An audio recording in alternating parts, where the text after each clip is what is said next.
Hi friends, I'm Dr. Funke Afolabi Brown. I'm the founder of Restful Sleep MD, where I help busy moms like yourself and your children prioritize sleep so you can live your fullest potential. So I have a very important topic I wanted to talk about today, and actually every topic I address on this channel is important. And usually they come either from questions people have asked me either on social media or email, or experiences that I have had, or things that I struggle with, or things that I experience as a physician, and I want to share with you because I believe they will be of value. Now, this question came from a mom who reached out with just some frustrations about what to do with those nighttime feedings. Now, she is a mom of, I believe, a 7 or 9 month old who is waking up pretty much every hour needing to be fed. So that's what we're going to be talking about. What are we going to do with those nighttime feedings? Now, when your baby is very young, right, within those first 3-4 months, they need to feed frequently because they're growing so rapidly, and also because their bellies are so tiny, right? So they need to feed very rapidly. But usually about 6 months or even earlier, most babies do not need a nighttime feed, and they could go for several hours, up to 10 hours without needing a feed. So at that point, if you have a baby that's needing to wake up frequently to feed, it may be because of different reasons. One is maybe they've been snacking all day and then at night it's time for them to feast, or maybe they need that feeding to fall asleep. So it's essentially what you call a sleep association or a sleep crutch. And then the third reason why they may be waking up is that because they've been feeding so frequently, their diaper is constantly soaking wet. And so they're waking up and then, what do you know? You just feed them again and again. So these are some of the reasons why I see babies really needing that feed to be able to fall asleep. So how do we then eliminate nighttime feedings?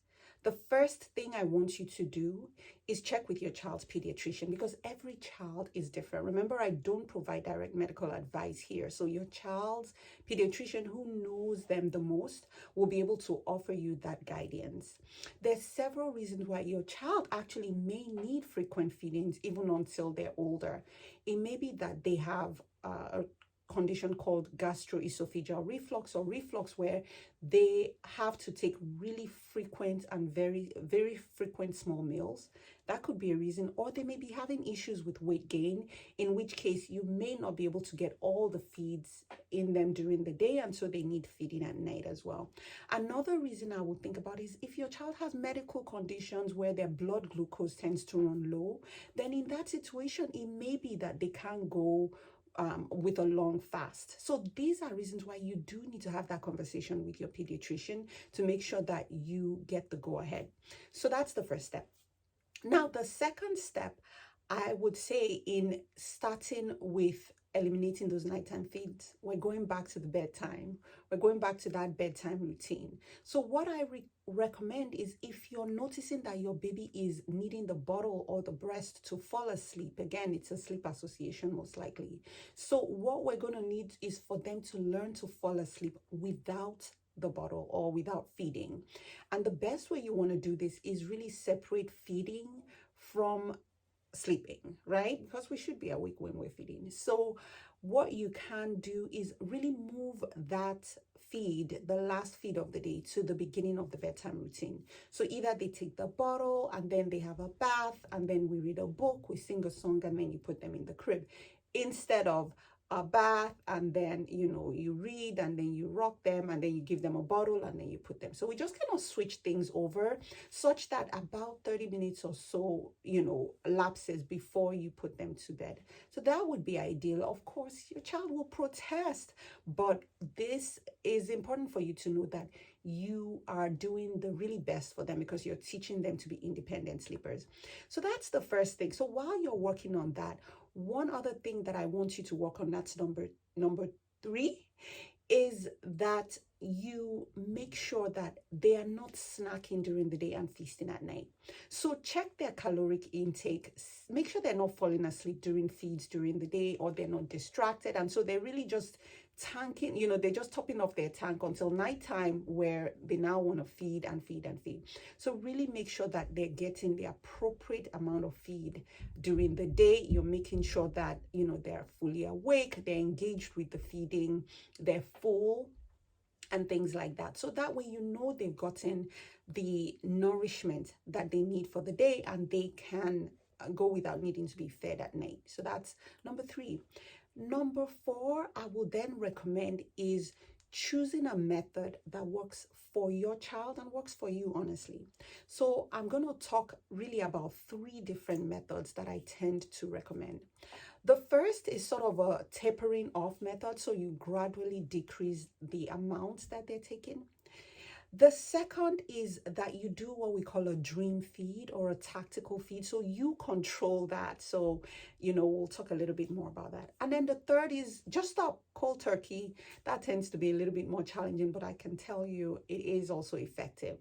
So when we talk about tapering off their feed, remember you've already started working on decreasing the association between them falling asleep on the breast at bedtime, right? So now we're talking about they're waking up in the middle of the night and they're crying, they want a bottle or a breast, depending on how much they're taking already. So if you have a baby that takes a full bottle, okay, maybe 7 or 6 ounces or 8 ounces, over the course of a week or so, over depending on what that volume is, you start to decrease it. So say for instance you start at 8 ounces, so you give them 8 ounces, the following night you go down to 7 ounces, and then after that 6 and 5 and 4 and 3 and 2, and the last night you don't give them a bottle at all. You provide reassurance, you stay with them. Even if you need to rock them a little bit, you do that. The reason why is if you're giving them 1 ounce, that is going to be a teaser that's just going to annoy and frustrate them. So that's the tapering off method, okay? Now, again, I see that a lot of children tend to do well with that. If you start to struggle, sometimes you may replace that 2 ounces with just water. But again, some children may get frustrated, okay? Now, the next I would say is really offering them a dream feed. Before I do that, if you have a bottle, right, that's what you do. If you're breastfeeding your baby, this is how you taper off. So find out how long it typically takes them to be fed. Say, for instance, it takes about 20 minutes at night. You slowly start to decrease that time over a few nights. So maybe you go from 20 minutes, then the next night you go to 15 minutes, then the next night you go to 10 minutes, and then you go to 5. So you're going to taper this gradually. So it's not something that's drastic. And after 5 minutes, you stop. Again, if they wake up, you provide some reassurance, you do whatever you can to get them to sleep. If you need a spouse or partner, someone else that's the non-nursing partner to help, then definitely have them involved. And I would say have them involved right from the start. Now, the next strategy when it comes to eliminating nighttime feeds is what I would call the dream feed or the tactical feed. So in this situation, you are the one that's really controlling how they're being fed. And the way this would work, say for instance, your baby's gone to sleep at about, 7:30 or 8 or earlier.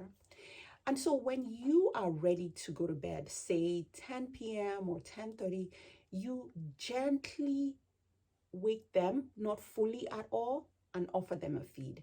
So what that is you're being really strategic to fill up their food tank. And I think this is very effective. Even if you have a baby that needs to wake up frequently to feed for weight issues, they can feed once if you're very strategic, and then that should be enough for them till morning. So you feed them as much as possible. If they're dozing off on the breast or on the bottle, you may want to tickle their toes a little bit just really to get them to be as full. So it's called a dream feed, and that also tends to be quite effective. Now, the third method in eliminating those frequent nighttime feeds is to go cold turkey. So now what that looks like is you go through a very nice and relaxing bedtime routine. You feed them at the beginning of the routine, and then for the middle of the night, you do not offer them any feeds. You don't. You offer your reassurance, verbal, physical, and it may be they will protest for a couple of nights. But remember, you've done your homework, right? You've done the due diligence. You fed them through the day, so they are full. So this is just like a muscle that they're needing to flex, which is uncomfortable, but they're not hungry, they're full. You got to go ahead from your pediatrician and then you stop. For this method, it is hard as the nursing parent to do it. So you may need to have a family member, a spouse or partner engage and help you attend to them when they wake up. One suggestion I also recommend, if you can get it done, is during that time, if you decide to go cold turkey, is to take a weekend off. Just go stay in a hotel or, somewhere where you're just like away from the house, if that is possible. Of course, I know that may be challenging, but that way you don't feel that frustration and that guilt and things like that. Or you might still feel the guilt. Another alternative is really finding ways to distract yourself, to either taking a walk and things like that, and of course engaging your tribe. So I hope this has been helpful. Really, we talked about when we should start to consider stopping the nighttime feeds, especially if our kids are waking up very frequently needing the nighttime feeds, and why we should, right? Because they have a crutch which we want to help them to overcome so they can fall asleep and stay asleep independently.